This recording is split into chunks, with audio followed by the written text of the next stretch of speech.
Bonjour à toutes, bonjour à toutes et à tous. Merci de votre présence à cette visio-présentation pour parler de mobilité de mobilité durable grâce au BioGNC en Mayenne.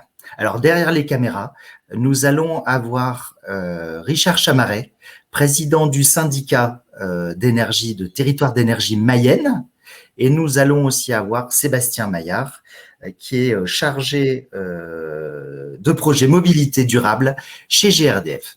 Et moi-même pour la présentation des deux stations, donc Benjamin Beau chez Endesa, où nous avons en charge la construction et l'exploitation des stations de Changé et de Haro. Alors, pour vous situer un petit peu le webinaire et puis rapidement pour entrer dans l'action, sachez que vous pouvez poser toutes les questions que vous désirez sur la droite de votre écran.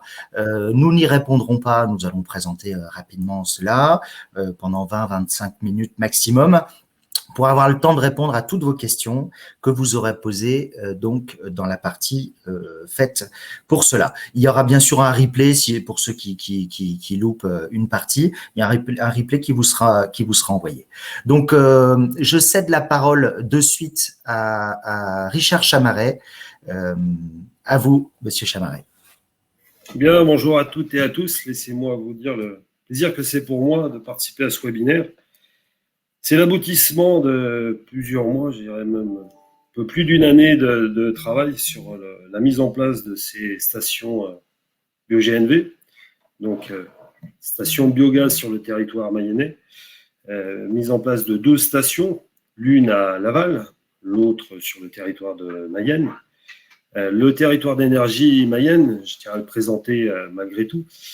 Je ne pense pas que tout le monde le connaisse très bien. Nous sommes l'acteur public de l'énergie dans le département de la Mayenne. J'ai l'honneur également d'être le président du territoire d'énergie Pays de la Loire. Donc chaque département en France a un syndicat d'énergie. Ce syndicat d'énergie appartient aux communes. Je suis moi-même maire d'une commune rurale, Méral. Et donc chaque syndicat d'énergie est un acteur public de l'énergie. Le choix qui a été fait en Mayenne n'est pas un choix comme ça qui est tombé du chapeau, c'est un choix vraiment lié au territoire de développer l'énergie biométhane pour la simple et bonne raison. Et là, je vais passer la slide, voilà, la première slide. Un élément de contexte, je le disais tout à l'heure, nous avons la chance d'avoir en Mayenne un territoire agricole, un territoire qui a énormément d'effluents d'élevage, et il serait dommage de ne pas en bénéficier. Et l'idée que nous avons eue avec l'ensemble des élus du territoire, c'était de pouvoir faire bénéficier à une mobilité verte les effluents d'élevage, et donc la chance d'avoir une belle agriculture encore en Mayenne. L'objectif que nous avons à Territoire d'énergie est qu'à l'horizon 2030, l'ensemble de ces unités de méthanisation, au moins 2/3 de ces unités de méthanisation, si les projets aboutissaient, que nous arrivions à une autonomie pour la partie résidentielle, et que l'autonomie globale, plus industrielle, arrive à un horizon 2050. Vous voyez, c'est avec une émergence seulement de 2/3 des projets. Jusque-là, tous les projets que nous avons soutenus en production de biométhane faite par les agriculteurs ont tous abouti. Donc, on sera à une autonomie qui arrivera plus récemment. Donc, non seulement ces stations demain seront bio-GNV, et raccordées, M. Maillard le dira tout à l'heure, raccordées sur le réseau GRDF, mais en plus, les transporteurs, les personnes qui iront se raccorder sur ces stations pourront bénéficier d'un gaz produit localement. Nous avons construit tout ce travail depuis, je le disais, plusieurs mois. Ça a été un travail de longue haleine, surtout sur la constitution du projet. Donc là, je remercie les gens d'Endesa et de GRDF de nous avoir accompagnés sur ce projet. Également les élus des 2 territoires, des territoires de Laval-Aglo, le maire de Changé, le maire d'Haro, les élus de Mayenne Communauté qui nous ont beaucoup aidés sur la partie foncière. Saluer également le travail qui a été fait par les services de l'État qui nous ont accompagnés également sur les les quelques points de petites divergences qu'il pouvait y avoir sur des zones humides ou des petits problèmes environnementaux liés à l'installation du projet dans des zones qui ne sont pas toujours évidentes, mais les industriels qui sont autour de la table comprendront sûrement ce que j'amène comme précision. Donc, je le disais, l'élaboration du schéma directeur gaz, elle s'est faite en lien avec les territoires directement. Je vais passer à la slide suivante. Ce schéma directeur gaz, c'est simplement pour vous expliquer, on l'a élaboré en fait par zone. Donc, ces zones ont été faites avec un travail avec GRDF, en accord avec la CRE. La CRE, c'est la Commission de régulation de l'énergie. On ne fait pas tout ce qu'on veut dans le domaine de l'énergie. Il y a des normes, des lois à suivre. Et donc, vous avez là des exemples du zonage, on appelle ça des poches de gaz, du zonage gaz qui a été fait en étroite collaboration avec GRDF et avec la CRE. Donc, vous le voyez sur les différents territoires, nous aurons demain la possibilité de déployer les réseaux de gaz. Notre objectif de schéma de déploiement des réseaux de gaz, parce que pour avoir une station bio-GNV, une station biométhane, il faut la raccorder, donc il nous faut un réseau de gaz. Et l'ambition que nous avons avec l'ensemble de cette production de gaz local, ça sera demain, avec les horizons que je vous ai prêtés tout à l'heure, avec un horizon à 2030, d'avoir 201 km de réseau de gaz en plus sur le territoire. Donc, c'est autant d'opportunités de stations. Là, on est pour les 2 stations qui nous concernent, Laval et Haro. Mais on a d'autres projets dans nos manches qui doivent arriver. Ce schéma-là se fait également, je le disais tout à l'heure, en lien avec le monde agricole, pour la simple et bonne raison que ce sont les producteurs de ce gaz-là sur le territoire qui permettront de consommer ce gaz par les véhicules sur le territoire. Donc, à chaque fois que vous avez la construction d'une poche de gaz, il faut regarder la production dans cette poche de gaz et la consommation. C'est pas parce qu'on a un réseau de gaz que l'on peut forcément installer une station et l'inverse est vrai également. Ce n'est pas parce qu'on n'a pas de réseau de gaz qu'on ne peut pas installer une station. Tout dépend des projets de production de gaz qu'on va avoir sur le territoire. Et donc là, entrer dans le vif du sujet, le développement des 2 stations que vous avez là, avec un horizon très proche, je dirais sur la fin d'année, qui sont les 2 stations bio-GNV à arriver à la fois sur Changé et sur Haro, donc sur les secteurs de Laval-Agglo et de Mayenne Communauté. Petit point, ce qui est établi, et ça sera vrai pour les autres projets en station bio-GNV, ce seront nous l'identifions dès le départ comme des stations multi-énergie, des stations en mix énergie. Il serait dommage de ne pas avoir prévu dans le foncier, dans nos projets, demain, un site pour aller installer 1, 2, peut-être plusieurs bornes de recharge ultra rapides en électrique, et également des lieux pour pouvoir poser des box hydrogène sur ces sites de stations bio-GNV. Donc, au-delà de l'ouverture de ces stations GNV, c'est aussi l'ensemble d'un projet structurant pour le territoire avec des stations en mix énergétique. Vous avez une petite carte sur le côté qui vous amène également les perspectives que nous avons à Territoire d'énergie Mayenne dans le développement de ces stations. Alors, ce ne sont pas comme ça du chapeau du président, hein, sur tout le monde. Ça a été fait en étroite collaboration avec les idées des territoires concernés, donc sur la Comcom d'Ernée, parce qu'il y a aussi des projets sur le secteur d'Ernée, sur le secteur des Coévrons, la ville d'Évron, chez Joël Ballandreau, sur le secteur de Mayenne, puisqu'il y a déjà une méthanisation dans laquelle Territoire d'énergie a départ, et avec le projet Flores, qui est un projet de recompression, et puis sur le secteur de Cran. Vous voyez, on a déjà sur l'ensemble du territoire, et puis 3 autres secteurs également. Et comme je le disais, ce seront des stations, ce sont des projets, nous, au départ, de stations bio-GNV, mais qui très vite basculeront en stations en mix énergétique. Je peux laisser la parole à Sébastien, à monsieur Maillard, pour poursuivre. Parfait. Sébastien, tu as la parole. Merci, bonjour à tous. Merci Monsieur Chamaret pour cette excellente introduction. Quel plaisir aussi pour GRDF de suivre ce type de projet. Je suis donc le responsable Pays de la Loire côté bio-GNV du maillage des stations et auprès aussi des collectivités. Et c'est avec un grand plaisir effectivement qu'on accompagne les collectivités à intégrer des stations bio-GNV sur leur territoire, tout comme c'est le cas aujourd'hui. GRDF, pour rappel, c'est Gaz Réseau Distribution France. et donc nous sommes le principal distributeur de gaz en France. Je le rappelle également, GRDF ne vend ni n'installe aucun équipement.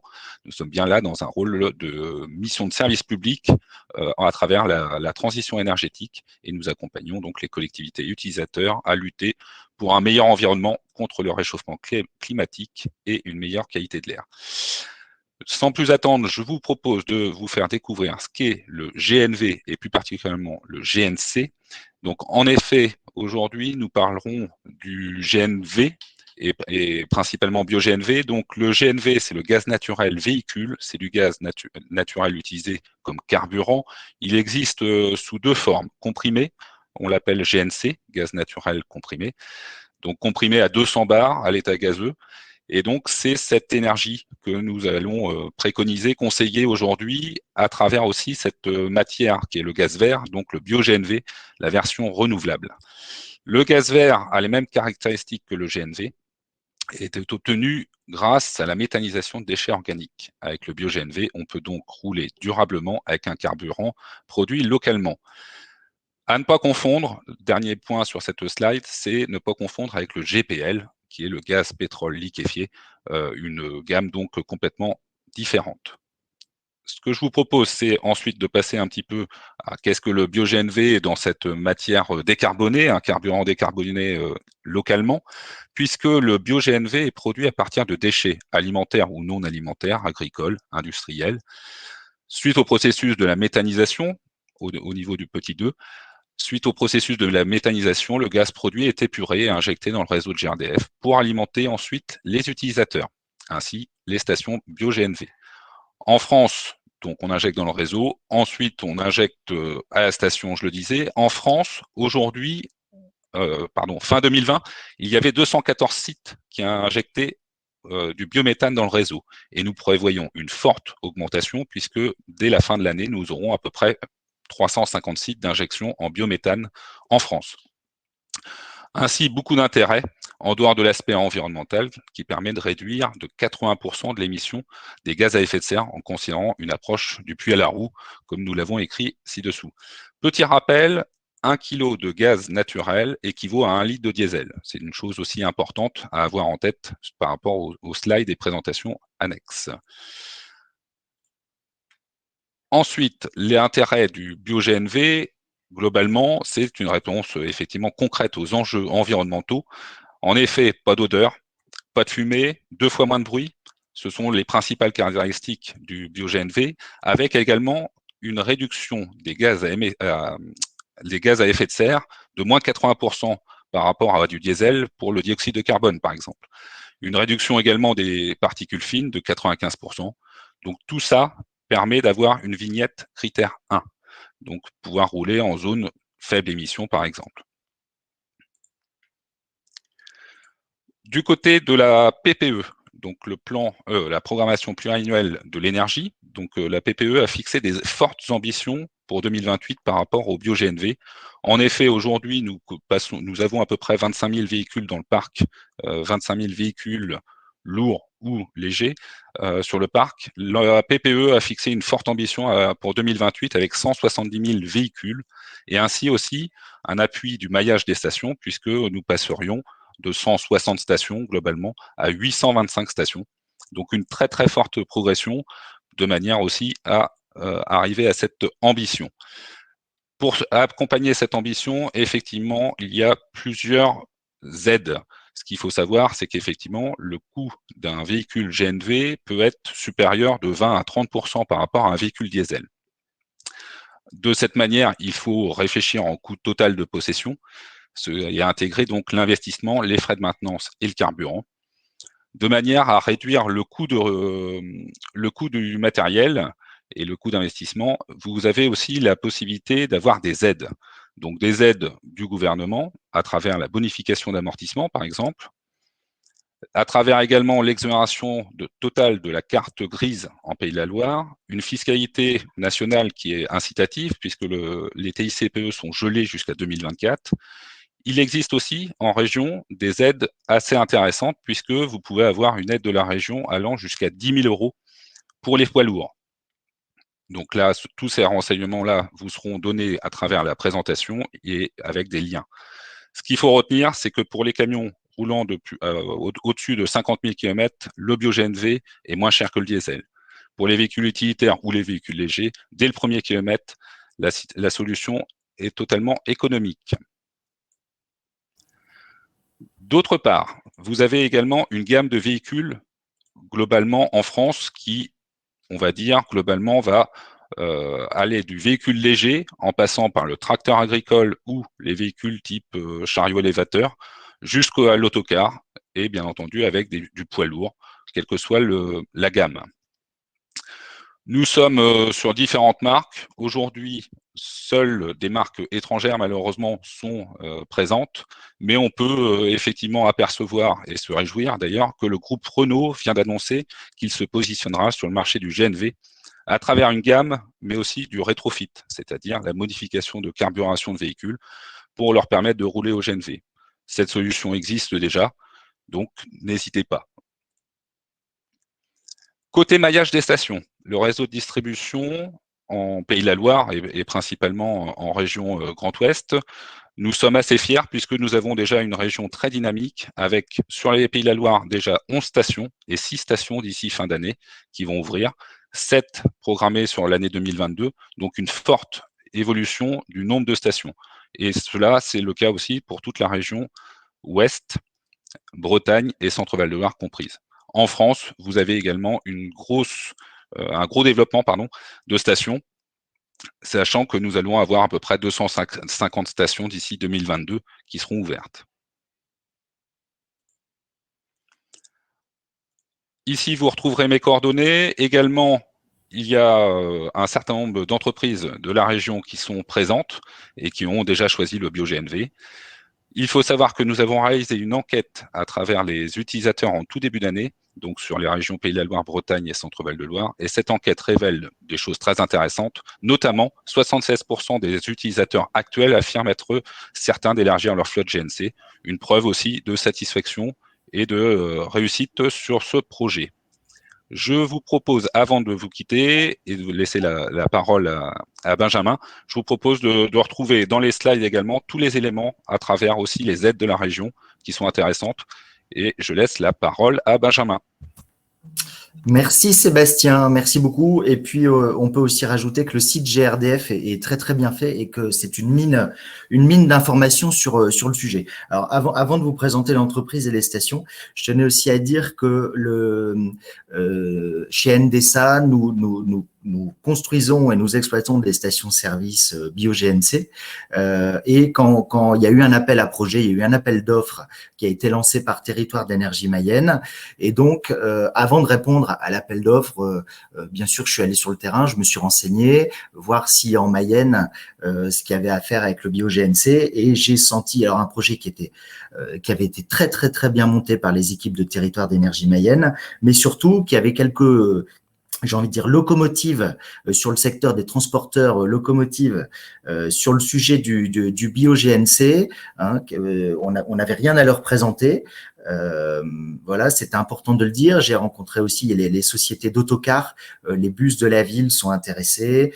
Il y a aussi les bennes ordures ménagères. Enfin voilà, il y a vraiment en lien avec la méthanisation en local. J'ai senti vraiment un projet qui était vraiment très bien fait. Et c'est pour ça qu'Endesa a répondu. Alors Endesa, qui on est Endesa, on est l'EDF espagnol. On appartient au groupe Enel, qui est le premier producteur au monde d'énergie renouvelable. Donc voilà, on n'arrive pas sur ce secteur-là par hasard. Alors après la Chine, peut-être certainement même d'ailleurs après la Chine. Bon, c'est un groupe qui est assez conséquent, mais qui en France est plus spécialisé sur la livraison, sur la distribution de gaz. Et c'est pour ça qu'il y a quelques années, nous avons commencé à ouvrir des stations-service connectées réseau, hein, donc GNC, comprimées, comme l'a dit Sébastien tout à l'heure. À ce jour, fin d'année, nous allons avoir une quinzaine de stations publiques ouvertes sur le territoire. Nous avons une vingtaine de stations au global, donc publiques et privées. avec des stations qui sont en construction. On a une ambition d'ouvrir à peu près 6 stations par an. On préfère en faire 6, mais les faire de manière qualitative.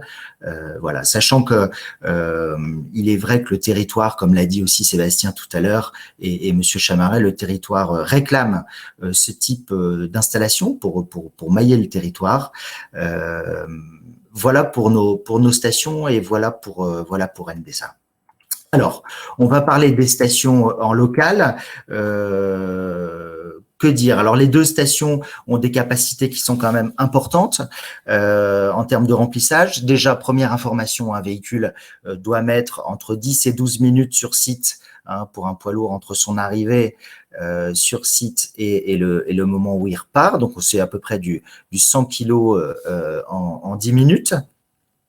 Sur les différentes stations, donc ce qui est important de dire, c'est que ce sont des stations publiques. C'est-à-dire qu'un Hollandais qui descend, qui part en vacances, il peut s'arrêter avec sa carte bleue, il peut s'avitailler sur les stations. Quand il descend avec sa carte bleue, il peut choisir entre fossile ou bio. Vous avez les cartes Romac Fuel et aussi la carte DKV. Et puis bien sûr le badge avec abonnement. Je vais vous présenter ça juste après pour pouvoir profiter de tarifs dégressifs.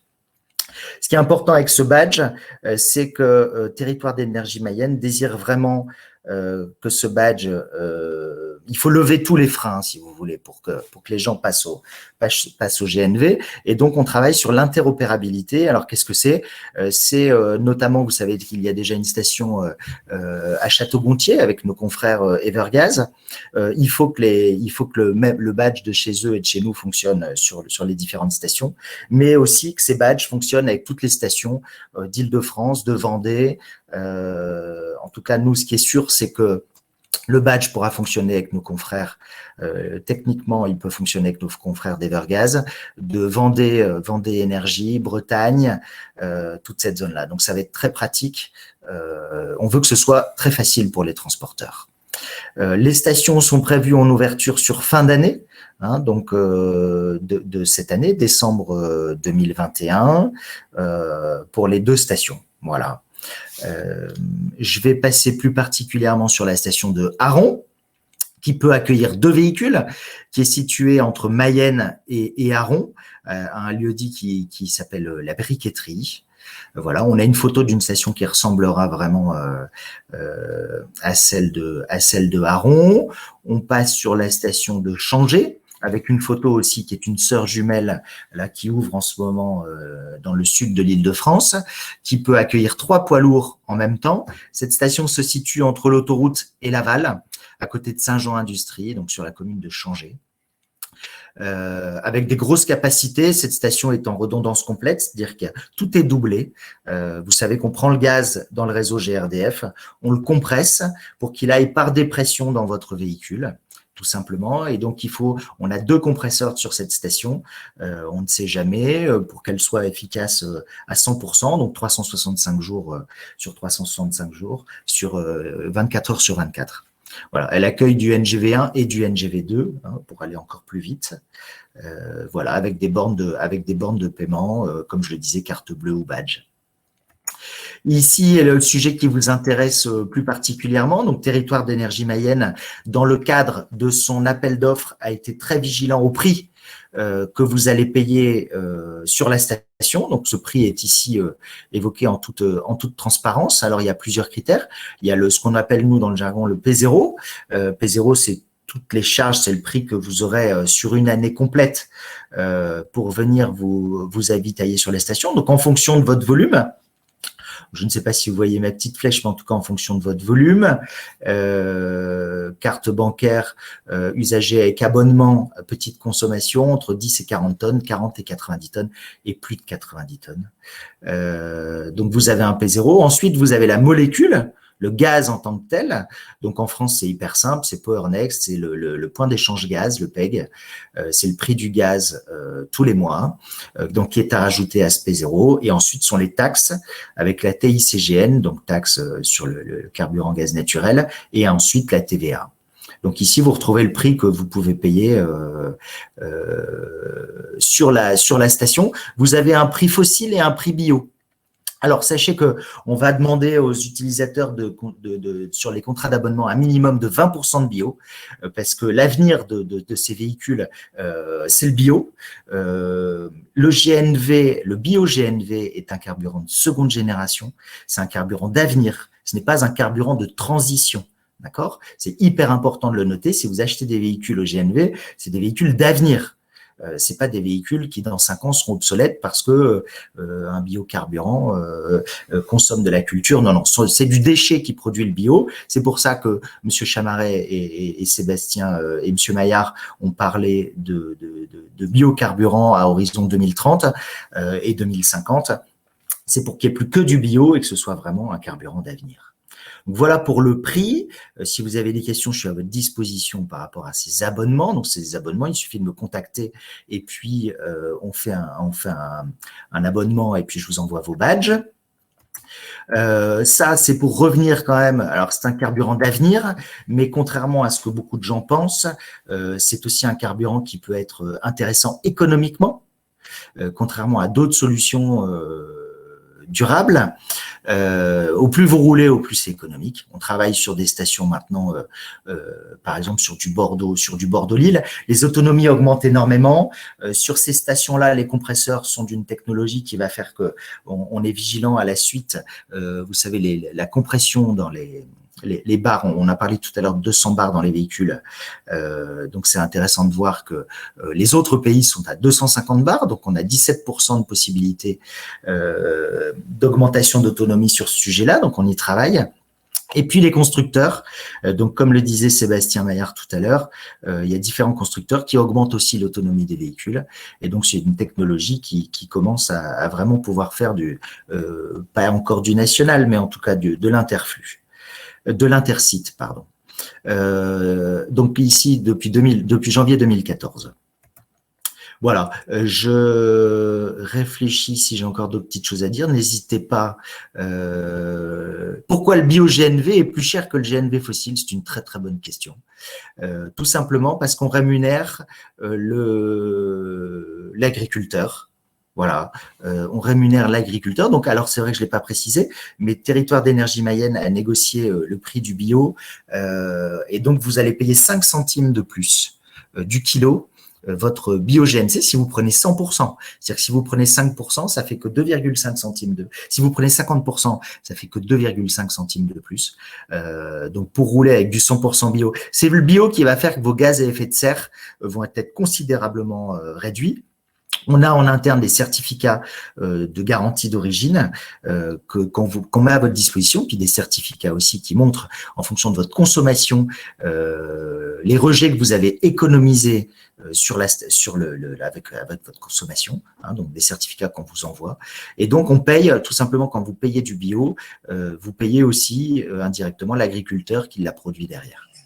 Voilà. Donc on passe aux questions. Emeline, est-ce que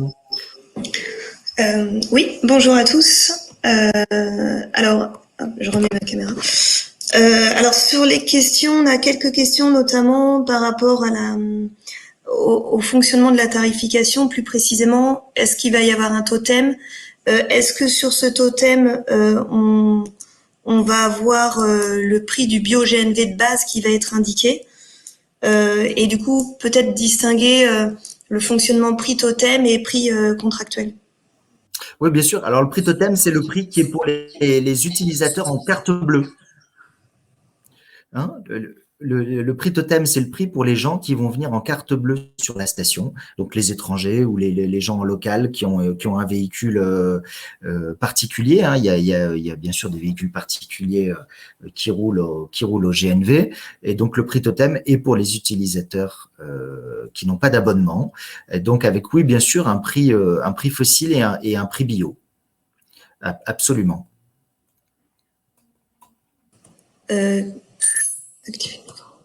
Est-il possible de récupérer une partie de la taxe?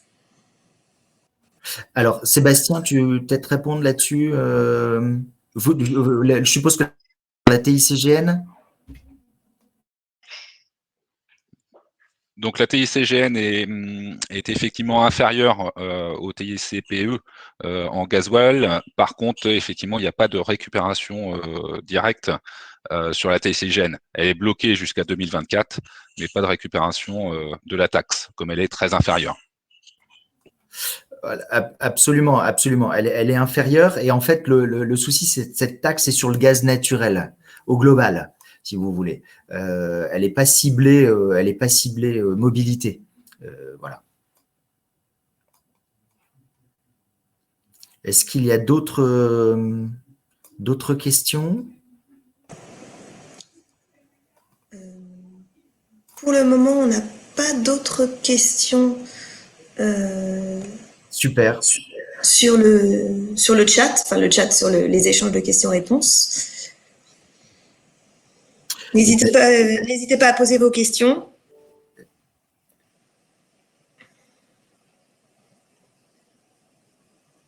Bah merci à tous. Je vais laisser la parole à Monsieur Chamaret parce que, comme je le disais tout à l'heure, il y a les transporteurs, il y a les autocaristes, mais c'est surtout aussi les élus qui ont porté ce beau projet. Donc c'est normal de leur laisser la conclusion de ce webinaire. Pour trouver les coordonnées des uns et des autres ici.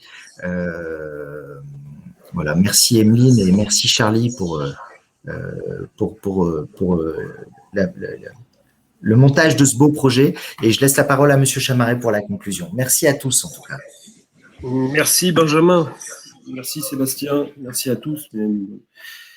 Voilà, on est tous en train de se remercier parce que c'est vraiment un beau moment que de maintenant commencer à y voir plus clair dans la date d'arrivée de ces deux stations qui arriveront dès la fin de cette année. On se tient, vous l'avez vu, Benjamin, vous avez ses coordonnées, vous avez les coordonnées de Sébastien Maillard de chez GRDF. Vous pouvez nous contacter, contacter Emeline et l'ensemble des équipes du territoire d'énergie. Pour ceux qui ne le voient pas où on est situé, on est juste après la Chambre d'agriculture dans la Technopole à Changé. On est à votre disposition à toutes et tous. Voilà, j'ai plus qu'à vous remercier. Et, à très bientôt, à se croiser sur une des prochaines stations en Mayenne. À très bientôt. Au revoir.